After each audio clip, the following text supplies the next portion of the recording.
Guys, আসসালামু আলাইকুম। কেমন আছেন? আশা করি ভালো আছেন। আমিও ভালো আছি আলহামদুলিল্লাহ।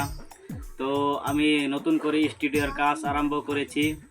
তো আমার একটা চ্যানেল খুলেছি। চ্যানেলটার নাম হলো জনতা মিউজিক কোম্পানি।